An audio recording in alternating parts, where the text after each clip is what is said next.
నువ్వు ఎవరితో పాటు ఉంటున్నావో నువ్వు అలా తయారవుతావు. నీ లక్ష్యం ఏదైతే ఉందో నీ లక్ష్యానికి తగ్గట్టుగా నువ్వు స్నేహితుల్ని కలిగి ఉండాలి. ఒక వ్యక్తి ఉన్నాడు, క్రికెట్ ప్లేయర్ అవ్వాలనుకుంటున్నాడు. ఒక వ్యక్తి ఉన్నాడు, ఐఏఎస్ ఆఫీసర్ అవ్వాలనుకుంటున్నాడు. ఇతనేమో పుస్తకాలు చదివి చదివి చదివి చదివి చదివి చదివి అనేక సబ్జెక్టులో ఆల్రౌండర్ అవ్వాలి. ఇతనేమో బ్యాట్ తీసుకుని బాల్ని కొట్టి కొట్టి కొట్టి కొట్టి కొట్టి కొట్టి అన్ని బాల్స్ని హిట్ చేయగలగాలి. ఇతను గ్రౌండ్లో ఉండాలి, ఇతను లైబ్రరీలో ఉండాలి. వీళ్ళిద్దరు ఫ్రెండ్షిప్ చేస్తే వాడి గ్రౌండ్ మిస్ అయితే, లేకపోతే వీడి లైబ్రరీ మిస్ అయితే. సార్ నో, అవునా లేదా? అసలు నీ గోల్ ఏంటి? అలాంటి గోల్ ఉన్న వ్యక్తి నీ కంపానియన్గా సెట్ చేసుకోవాలి. అలాంటి ఫీల్డ్లో నీ సీనియర్తో నీ కమ్యూనికేషన్ ఉండాలి. ఎందుకంటే ఈ కంపానియన్షిప్ అన్నది ఒక గొప్ప మ్యాజిక్. నువ్వు ఎవరితో పాటు ఉంటున్నావో నువ్వు అలా తయారవుతావు.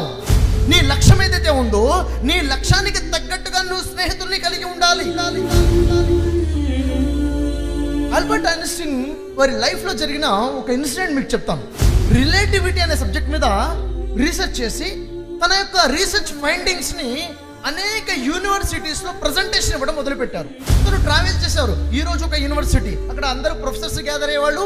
అక్కడ రిలేటివిటీ అనే సబ్జెక్ట్ మీద ప్రజెంటేషన్ ఇచ్చేవారు. ఆ తర్వాత వేరే యూనివర్సిటీ, ఆ తర్వాత వేరే యూనివర్సిటీ, ఈ విధంగా తన ప్రోగ్రామ్స్ జరుగుతుండేవి. ఒకసారి ఒక ప్రోగ్రామ్కి వెళ్ళేసి యూనివర్సిటీ నుంచి వెనక్కి తిరిగి ఇంటికి వస్తున్నారు. అప్పుడు తన కార్ డ్రైవర్ అంటున్నాడు, సార్ మీరు రిలేటివిటీ గురించి ప్రజెంటేషన్ ఇస్తున్నారు కదా, అది చాలా ఈజీ అండి, నేను కూడా చెప్పగలను అన్నాడు. ఎవరు? డ్రైవర్. ఓహో, చెప్పగలవా? ఓకే, ట్రై చేద్దాం, నీకు అవకాశం ఇస్తాను అని చెప్తాడు ఐన్స్టైన్. అని చెప్పేసి కొంచెం ట్రైనింగ్ ఇస్తాడు, ఎలా ప్రజెంటేషన్ ఇవ్వాలి ఎలా అని కొంచెం ట్రైనింగ్ ఇస్తాడు. నెక్స్ట్ ఎప్పుడైతే యూనివర్సిటీలో ప్రోగ్రామ్ ఉందో ఇప్పుడు నువ్వు ప్రజెంటేషన్ ఇవ్వాలి అంటాడు. వెళ్ళేటప్పుడు ఐన్స్టైన్ తన డ్రెస్ కోడ్ని తనకిస్తాడు, డ్రైవర్ డ్రెస్ కోడ్ తను తొడుక్కుంటాడు. అక్కడికి వెళ్ళి ఇతను డ్రైవర్ అయిపోయాడు, అతను ఐన్స్టైన్ అయిపోయాడు. అక్కడ అందరూ ఐన్స్టైన్ గారిని వెల్కమ్ చెప్తే ఐన్స్టైన్ రూపంలో ఉన్న డ్రైవర్ స్టేజ్ మీదకి వెళ్తాడు. వెళ్ళి ఎలా అయితే ఐన్స్టైన్ ప్రజెంటేషన్ ఇచ్చేవాడు ఎగ్జాక్ట్ గా దించేస్తాడు ప్రజెంటేషన్ మొత్తం. రిలేటివిటీ గురించి చాలా అద్భుతంగా చెప్తాడు. వింటున్నటువంటి ప్రొఫెసర్స్ కి ఎక్కడ అనుమానం రాలేదు, చెప్తుంది ఐన్స్టైన్ కాదేమో అని.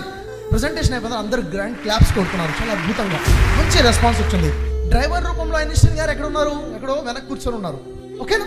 మరి ఇంతలో ప్రజెంటేషన్ అయిన తర్వాత ఆ ప్రొఫెసర్స్లో ఒక ప్రొఫెసర్ లేసి రిలేటివిటీలకు సంబంధించిన ఒక క్వశ్చన్ అడుగుతారు.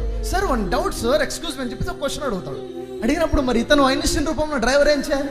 ఓ అంతేనా, దీనికి నేనెందుకు, మా డ్రైవర్ సమాధానం చెప్తాడు. డ్రైవర్ అని చెప్పేసి డ్రైవర్ని పిలుస్తాడు. ఆ డ్రైవర్ రూపంలో ఉన్న ఐన్స్టైన్ వచ్చి స్టేజ్ ఎక్కేసి ఆ క్వశ్చన్కి ఆన్సర్ చేయడమే కాకుండా అడిగిన ప్రతి ప్రశ్నకి ఆన్సర్ చేస్తుంటే అందరు ఆశ్చర్యం, ఏంటిది అని చెప్పేసి చివరిగా అంటాడు, ఇప్పటివరకే మీకు రిలేటివిటీ గురించి ప్రజెంటేషన్ ఇచ్చింది ఐన్స్టైన్ కాదు, ఐన్స్టైన్ వాళ్ళ డ్రైవర్ నా డ్రైవర్ అని చెప్పారు. ప్రొఫెసర్స్ అసలు రిలేటివిటీ సబ్జెక్ట్ అర్థం అవడమే కన్ఫ్యూజన్, ప్రొఫెసర్స్కే కన్ఫ్యూజన్. అలాంటి సబ్జెక్ట్ మీద ఒక డ్రైవర్ ప్రజెంటేషన్ ఇవ్వగలిగాడంటే ఎలా సాధ్యపడింది? The magic of companionship. Sir no, నువ్వు ఎవరితో పాటు ఉంటున్నావో నువ్వు అలా తయారవుతావు. నీ లక్ష్యం ఏదైతే ఉందో నీ లక్ష్యానికి తగ్గట్టుగా నువ్వు స్నేహితుల్ని కలిగి ఉండాలి. ఎందుకని? వాళ్ళ ఇంపాక్ట్ నీ మీద పడుతుంది. అతను బుక్ పట్టుకుని లైబ్రరీకి వెళ్తుంటే నీకు కూడా లైబ్రరీ గుర్తొస్తుంది. వాడు బ్యాట్ పట్టుకుని గ్రౌండ్కి వెళ్తుంటే నీకు బ్యాట్ బాల్ గ్రౌండ్ గుర్తొస్తుంది. నీకు గుర్తు రావాల్సిన లైబ్రరీనా, నీకు గుర్తు రావాల్సిన బ్యాటా, నీ గోల్ ఏంటి? అలాంటి వాళ్ళతో ఫ్రెండ్షిప్ చేయి. అర్థమవుతుందా? ఒక లక్ష్యాన్ని మీరు సెట్ చేసుకున్న తర్వాత ఫస్ట్ ఏం చేయాలి? ఆ లక్ష్యాన్ని ఆల్రెడీ సాధించిన వారు ఎవరో చూడాలి.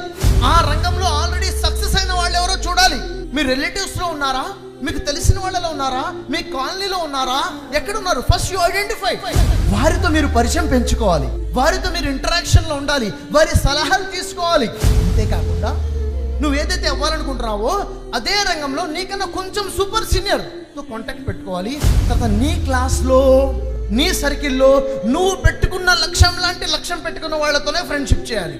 ఎందుకంటే ఒకలాంటి జర్నీ ఉండాలి కాబట్టి. వేరే వాళ్ళతో చెయ్యొద్దు అనట్లేదు, వీళ్ళతో ఖచ్చితంగా ఫ్రెండ్షిప్ చేయాలి, ఇలాంటి వాళ్ళతో. ఎందుకంటే కలిసి జర్నీ చేస్తాం కాబట్టి. ఎందుకు అంటే నీ కంపానియన్స్ ఎవరైతే ఉంటారో, నువ్వు ఎవరితో అయితే సహచర్యం చేస్తావో, నువ్వు ఎవరితో అయితే ఫ్రెండ్షిప్ చేస్తావో వాళ్ళ ఇంపాక్ట్ మీ మీద చాలా బలంగా ఉంటుంది.